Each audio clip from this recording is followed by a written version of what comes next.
Israel is the largest warship for the United States of America in the Middle East, from which you can launch many things and neutralize enemies, real or perceived. There are those who are already saying that these are the early signs of a third world war. So the Israelis attacked Iran on the basis of preemptive defense. We are fighting at a time where fights are not even, there are no men and women in boots on the ground. Look at Libya post-Gaddafi. One would have thought that after Gaddafi, then Libya would be El Dorado, the land of gold. We now know and see the confusion. See Iraq after Saddam Hussein. One would have thought that after Saddam, you'd have a regime that responds to the West in the manner that the West wants. See Syria after Assad and look at the situation. There may be stability in and around Damascus, but what about the rest of Syria? And I dare say that Iran could be a lot more complex, because you have people who are inclined toward the theocratic regime, which is Shia Muslim of their own kind. There are people who are remnants of the Pahlavi dynasty, and all these factors which we thought were dead were possibly in a state of comatose. And if they arise and they are armed, we could see in Iran a civil war. This is a small extract of one of the most interesting explanations of the Israel and Iran situation. Professor PLO Lumumba breaks down everything you need to know. Let's listen to the rest of the video. Should the world be worried? Yes, the world should be worried. The world should be worried because there is a powder keg. What one fears is that if indeed you are to hit some of the bunkers where the enriched uranium is stored, what would be the impact in terms of the pollution that would take place? Who else will be drawn into the conflict? Remember that the Tehran regime has a satellite, or what one would call client organization, that work with it or work for it. You talk about the Houthis, and that is in Yemen. You talk about the Hezbollah in Syria and in Lebanon. What will they do?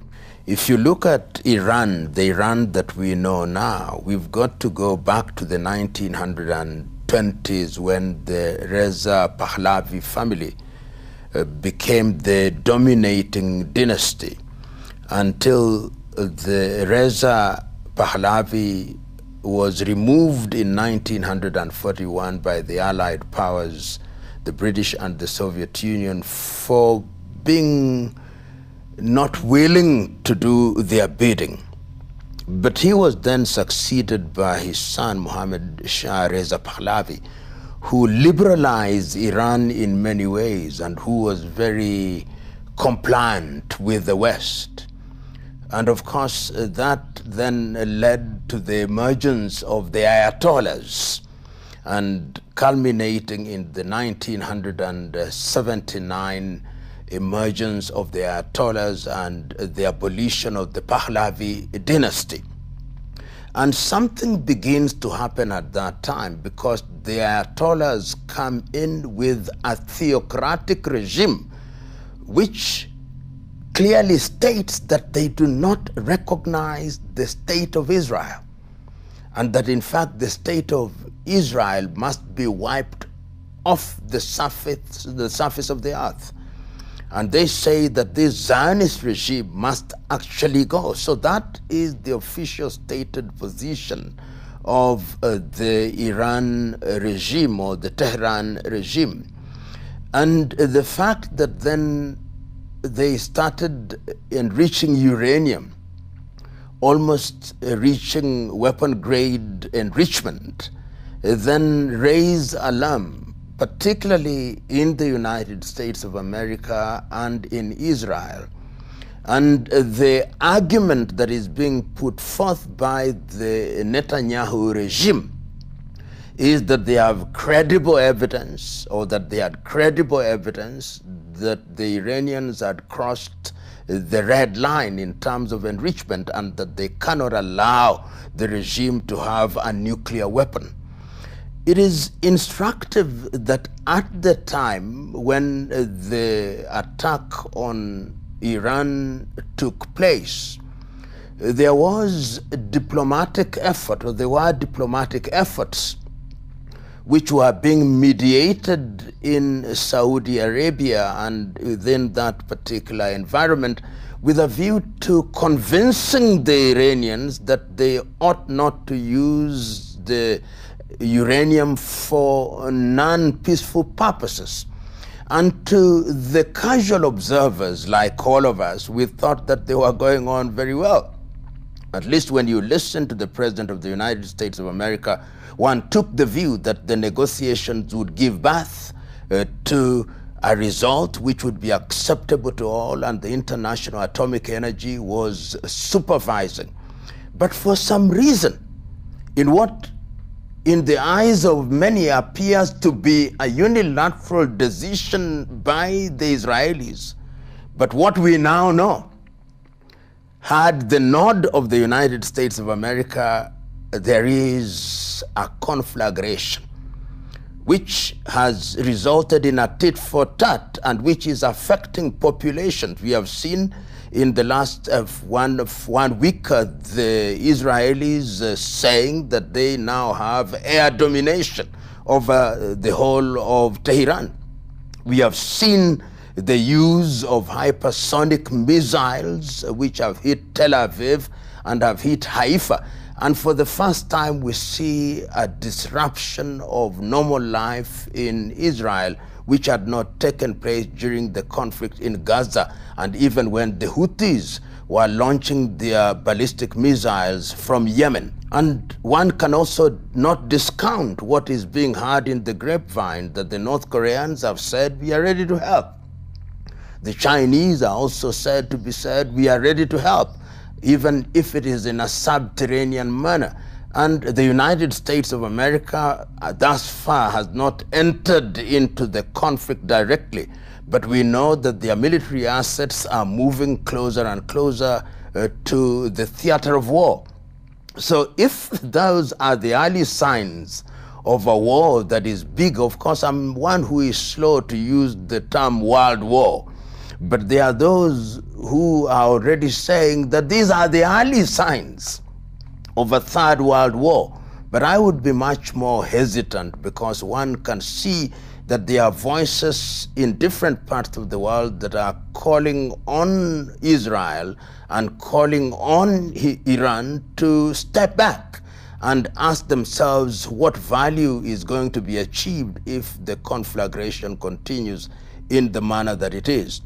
But as the saying goes, the jury is still out, there is a tit for tat, and there are internal contradictions, both in Israel and in Iran. In Iran, there are segments of the population who are anti the theocratic regime of the Ayatollahs, and they possibly think that this is an opportunity for regime change. Within Israel, there are those who are fatigued that there is little economic activity that is taking place in different parts of Israel. We know that Ben Gurion Airport in Tel Aviv is almost out of commission or is under constant danger. A number of airlines are no longer flying to Tel Aviv. So all these factors conjoined is sending an unequivocal message to the players that diplomacy should be given its pride of place. As to whether that will happen is another debate. But I would want to imagine, as other commentators are saying, that it is critical that the United States of America enters into the arena of diplomacy, because they had initiated these negotiations, that if indeed they did so, then there would be a ceasefire, and that would create an environment where the parties who are actively in the theater of war would reassess their positions going forward. You know, it is a very complex situation. I have had an argument being put forth that the Iranians were going on with enrichment, all the negotiations notwithstanding, that the Iranians were not responding to the ultimatum that was given by the United States of America, and the President of the United States of America has actually said we gave them 60 days, and it is on the 61st day that we saw Israel do what they did. And further, it is also being said that they were engaged in proxy activities through the Houthis and even through Hezbollah. So what changed? I think a number of things changed, but as one must always do, is to look at the history of it. What is the history of it? That there are geopolitical reasons why the United States of America, which until a few years ago has been the hegemon, would want to ensure that it does not lose its foothold in that region, and that they would not allow a regime which they consider to be rogue in Tehran to have a military that has in its arsenal a nuclear device. So I think that when all these things were assessed, the Israelis must have received the green light. You go and test the waters. And it is also possible that the Israelis, when they entered into this arena, did not imagine that the response would be like it is. And right now, it is, as Shakespeare once said, that they have waded so deep into blood that to go forth is as tedious as to go back. And they find themselves between the devil and the deep blue sea in a catch-22 situation. The question is, what do you do? And that is why I think, therefore, that the voice, for example, of the United Nations, for whatever it is worth, because the United Nations now has become such a weak organization whose resolutions are honored in breach, and other players that are interested in this particular situation. So there are many moving parts in this particular situation. And those parts are such as to send danger signs to America and to Israel, and they could wait no more. But we cannot forget that there are other activities that are going on in the world. One cannot forget that there is activity between Russia and Ukraine. One cannot forget that there are activities within the Middle East, as it is called now. One cannot forget that there is a rising power in China, and that all these factors are also making the United States a little bit worried, and they do not want a clan state, if one may, of a side that is not their own. And remember, at one time, Benjamin Netanyahu is on record as saying that Israel is the largest warship for the United States of America in the Middle East. It is a stationary warship from which you can launch many things and neutralize enemies, real or perceived. And I think that their own assessment must have told them that even internally, the Ayatollahs are very weak, and to weaken them now would lead to a regime change. I think there is appetite for diplomacy in the region. There is fatigue. The populations are tired. And we know that the Russian administration, led by Vladimir Putin, has a soft heart for the Iranian administration. We know that the Chinese have a soft heart for the Iranian administration. We also are aware that the North Koreans have a soft heart for the Iranian administration. If soft-heartedness is equal to being allies, then they are in that region. But we also know, on the other hand, that the state of Israel is almost seen as a pariah state in that neighborhood, and that the only friend they have, real friend if you may, is the United States of America. Because even Europe has been sending very clear messages to Europe, particularly the Portuguese have spoken, the Spaniards have spoken, the French not as loudly as they should, the Germans have historical baggages so they can't speak about and against Israel. And they are sending one message: don't fight wars on too many fronts. You are fighting in Gaza, you are fighting the Houthis, you are fighting Hezbollah in Lebanon, you are fighting everybody. You can't do this on too many fronts. Whether those messages, blatant and subtle, are being listened to is a totally different debate. But I think that there is the danger which is being seen by the international community. Already we have seen the impact of this particular conflict on the price of oil. And when you talk about the price of oil, everybody is affected. And we also know that that is a very busy area for shipping.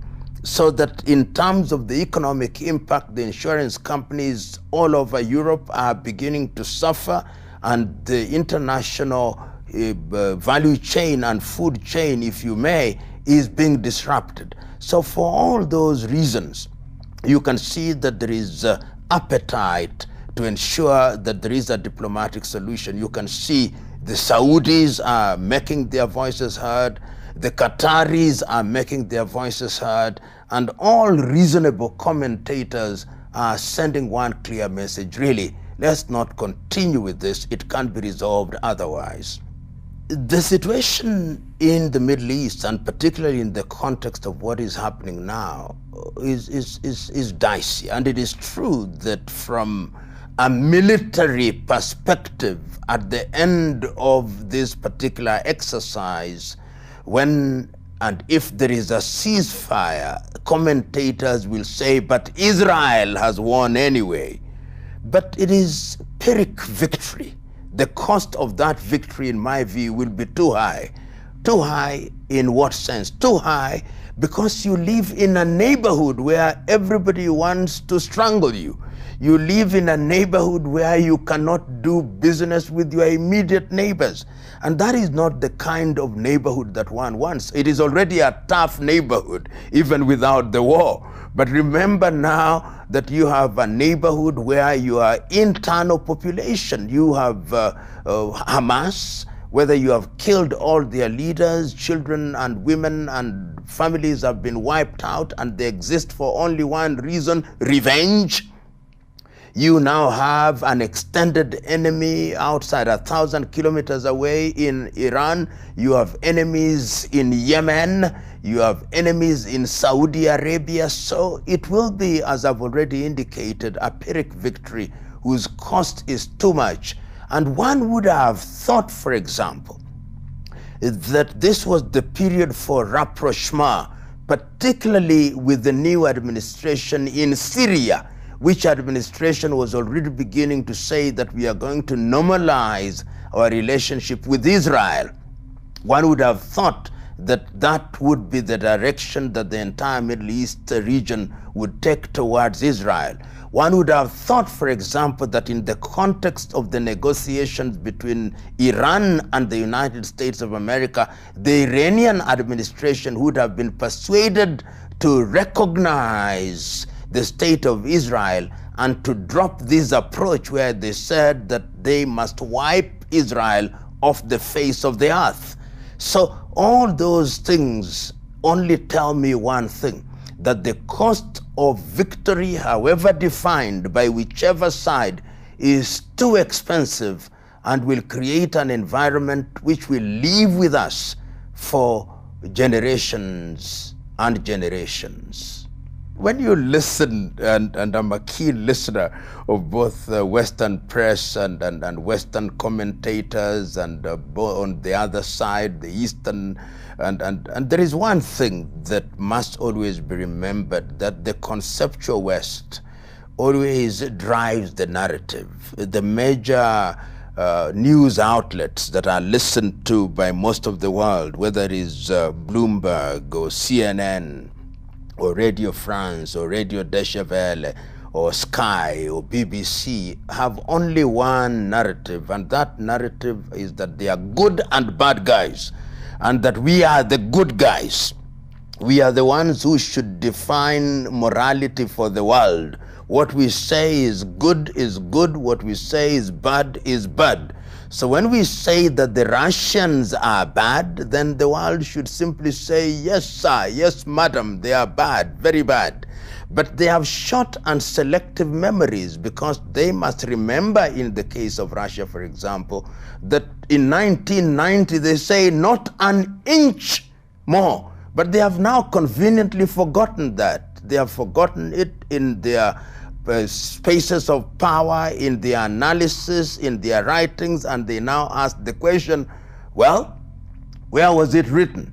So they drive the narrative. And it can no longer be denied, for example, that Ukraine is fighting a proxy war. We now know, and there is evidence to demonstrate, and we have listened to the British Prime Minister saying what he says and saying the kind of support that they are going to give it. We have seen the other European powers. Of course, the Romanians have stood out in rejecting what was happening, and they have said, we are supporting this administration.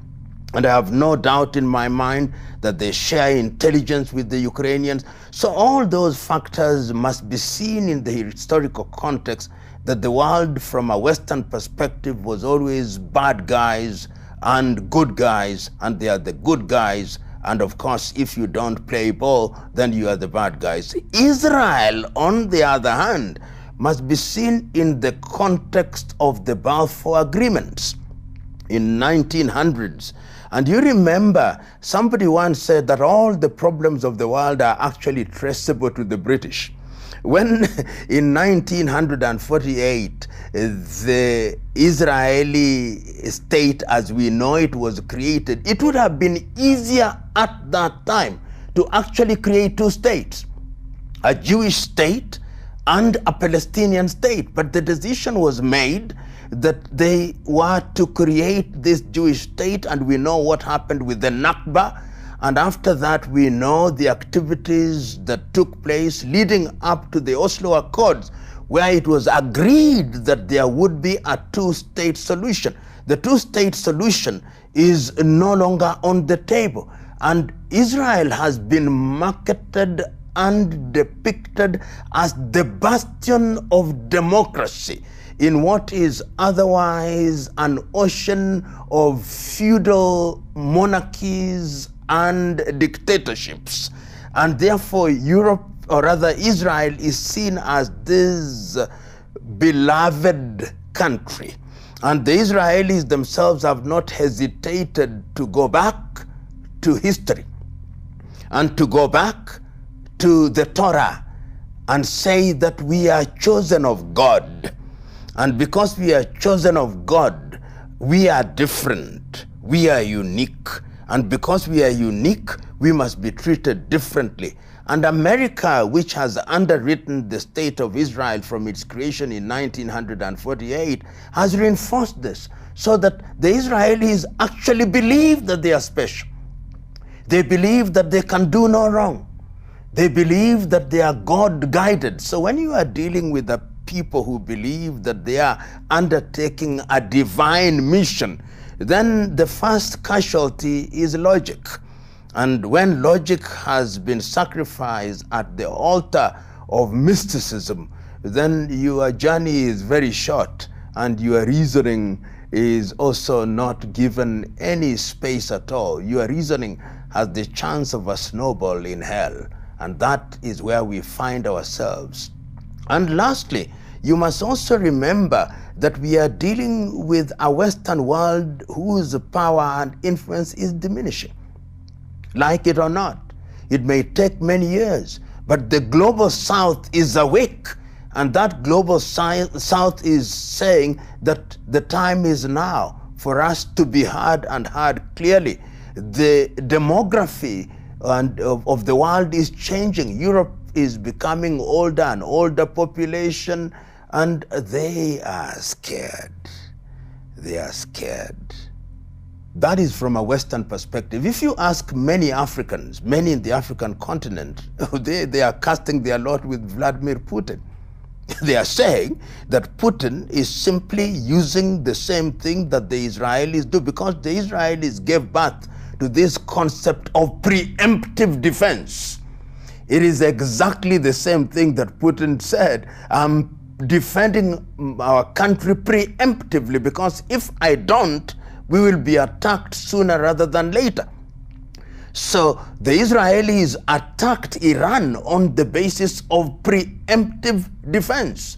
So, and Nelson Mandela put it very well at one time when he was confronted with this question. He says, these fellows, when they don't want you under your freedom fighter, they call you a terrorist.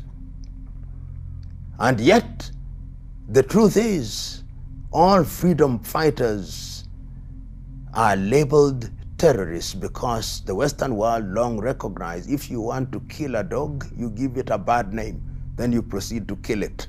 So from where I sit,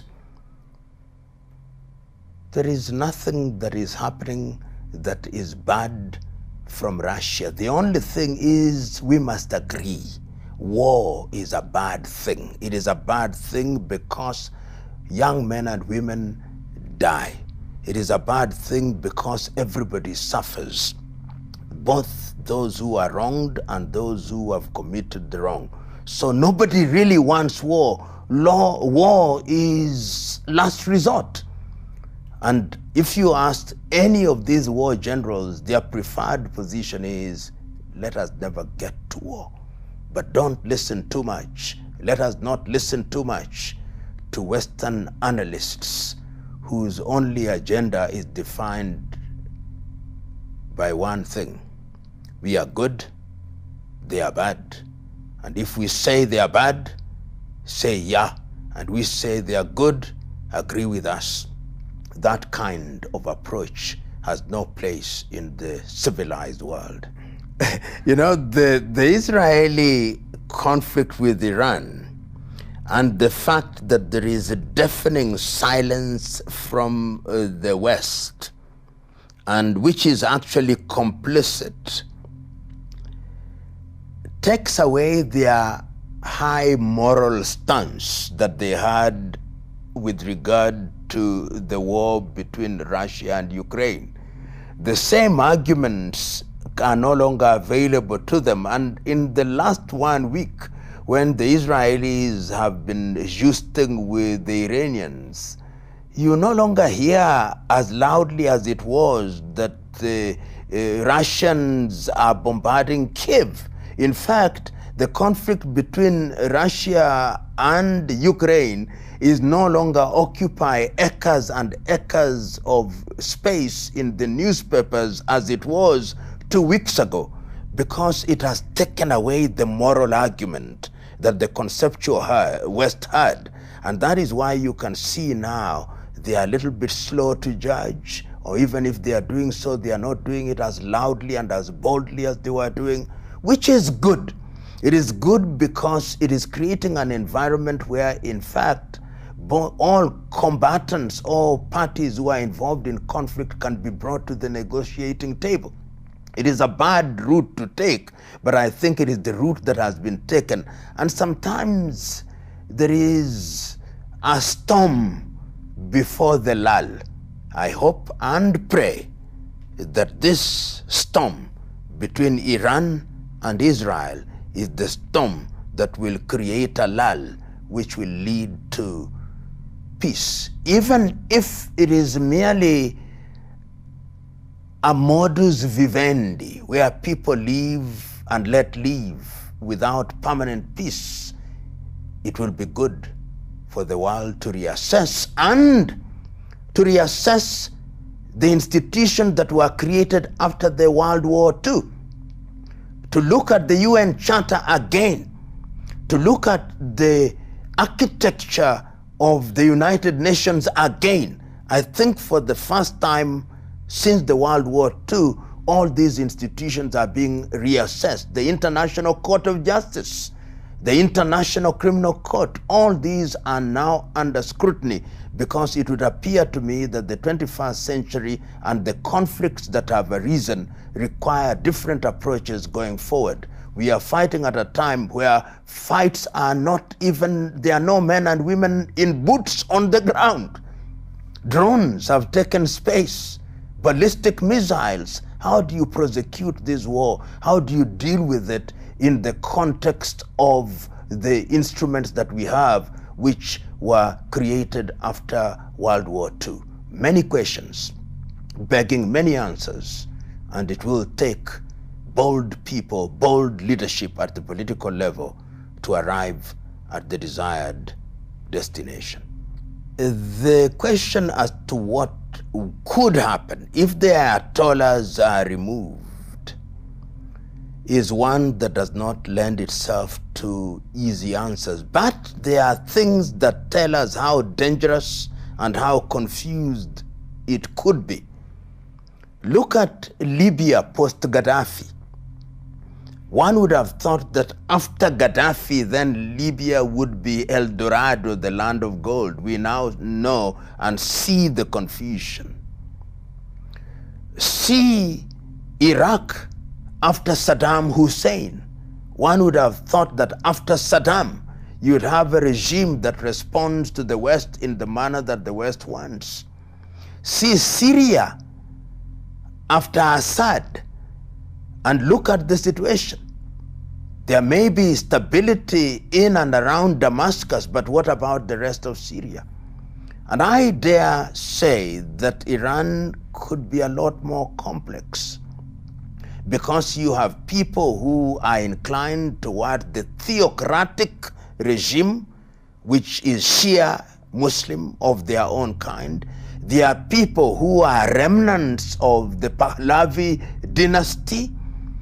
And all these factors which we thought were dead were possibly in a state of comatose. And if they arise and they are armed, we could see in Iran a civil war. We could see in Iran what we are seeing in Afghanistan. Those are the possibilities, those are the scenarios that lend themselves to being taken into consideration if the Ayatollahs were to leave the scene. So, the big question is this the start of a much bigger war? What do you think is really going on? And what does this mean for the future of Israel and Iran? Tell us what you think in the comments.